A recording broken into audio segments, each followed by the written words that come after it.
I'm delighted to be at Bloom today for the Memories Are Made of this garden, which is to highlight and make people aware around dementia.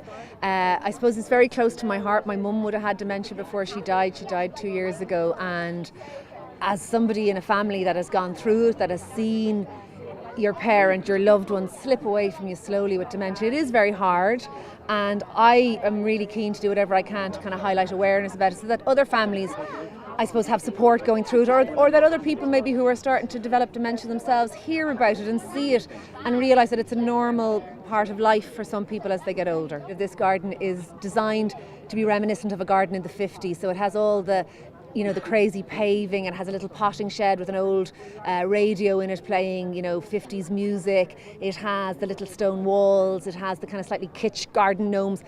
It's very reminiscent of a garden that somebody might have grown up in the 1950s, and it's a beautiful, beautiful idea that if somebody's memory is slipping a little bit and has faded, that they would come to this garden and maybe feel at home. And I just think the idea behind it is absolutely gorgeous. Look, it is very hard going through as a family somebody having dementia.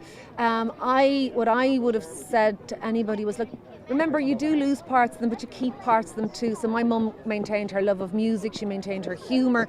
Even when she didn't know who I was, she kind of knew she knew me, she kind of knew that she liked me, but she didn't know who I was or exactly why. And I do think that it is important to remember the person is still there, and so much of them stays even though you lose some, and it's important to focus, I suppose, on the good stuff.